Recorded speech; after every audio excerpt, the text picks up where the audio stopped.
All right, so in this video, I'm going to discuss just a couple of common errors I see when students submit their surveys to me, things I always have to change every semester before people can go out and collect their data. So as you're designing your survey, think about these particular pieces. First is, and I'm using this form that a student filled out from a psych class, age as a range.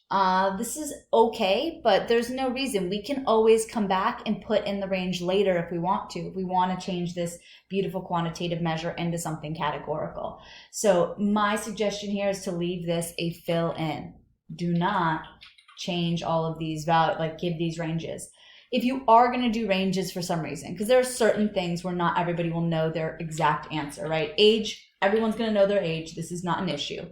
But if we're talking about like GPA, and not everybody has that number straight off the top of their head, it might be nice to go ahead and put in a range, right? Or if we're talking about like average hours of sleep or average hours of work per week, like some of those things, it's going to be hard for people to give you an exact number. And in fact, if you ask them for an exact number, they're going to tell you 30 to 40 or something like that. So an easy way is to make sure if you do a range, that's fine. Just know that you've made this categorical.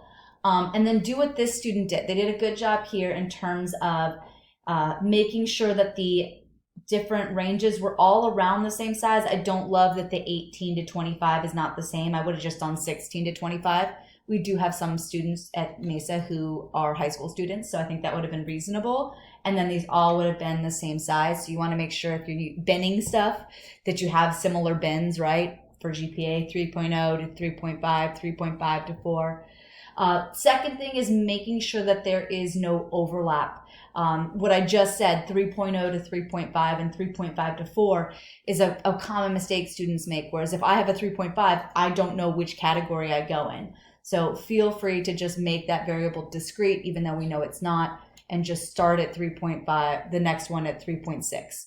Or go to 3.59 and 3.6, whatever it is, but make sure that there's no overlap and that you're also not leaving people out. I saw a bunch of people in my research questions discussion board for one of my classes who were saying, oh yeah, I'm going to have people in categories of 18 to 30 and 40 to 65. And I was like, what happened to everyone between 30 and 40?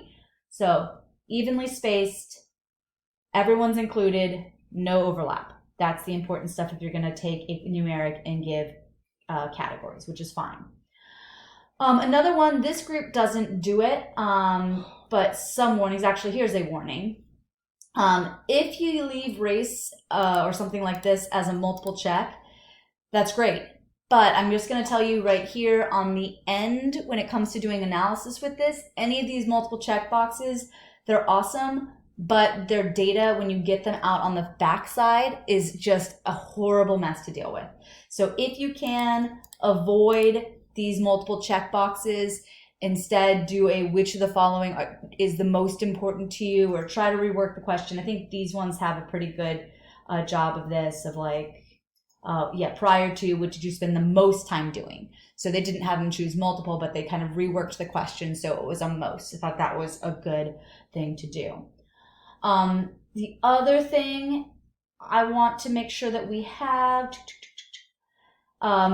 like see here, we got units currently enrolled in, and they're actually missing certain things. I mean, anybody who's in my 119X knows that 119X is 4 units. So they're missing out on a bunch of different things. So I don't know why they chose these particular cutoffs. They assumed every class is 3 units, which isn't true. So this is part of the reason why I like to have multiple eyes on the survey, so that I can sit there and say, no, that's not true. Let's edit this so that it's appropriate. Let's make this 3 to 5, 6 to 7, 9 to 11, whatever it might be. So that way we are making sure that students know what the heck to answer, because otherwise we're just going to confuse them. What was another thing? Oh, this project doesn't have it. I think they must have gotten good advice from their professor. But another issue I see a lot is students doing fill in with something like major.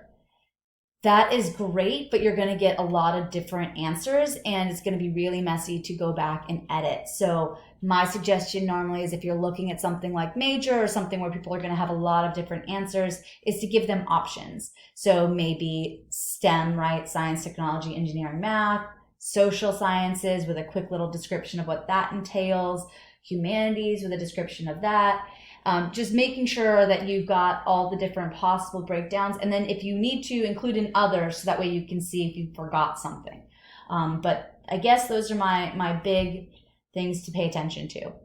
Keep numeric data numeric, unless you know people aren't going to know their exact answer.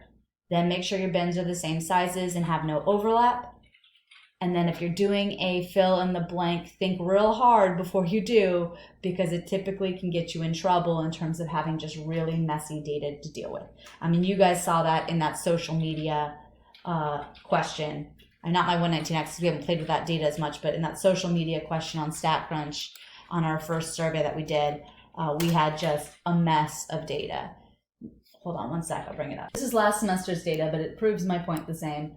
I left, question 18 was asking people what their favorite social media was. So you can see this looks like a hot mess. And in fact, if I were to go ahead and just say, oops, let's make a pie chart for that one.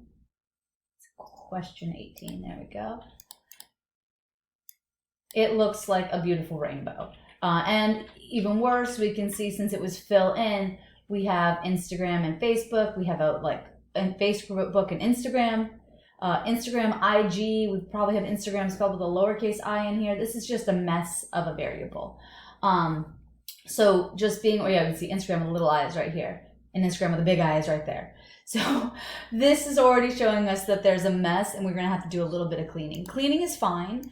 It is really easy to just sort the table, and then you can get all of these things kind of near each other, and we could rename all the regular Instagrams that way. And anybody who answered multiple, we can either delete or we could figure out some other way to deal with that. But I just wanted to point out, you don't like fill-ins because this is what happens. Instead, it would have been nicer if we had done something like this other group where we had said which of the following is your most used social media, and then had Instagram, Twitter, whatever, and we could have had an other category there if we wanted to see what the other options were.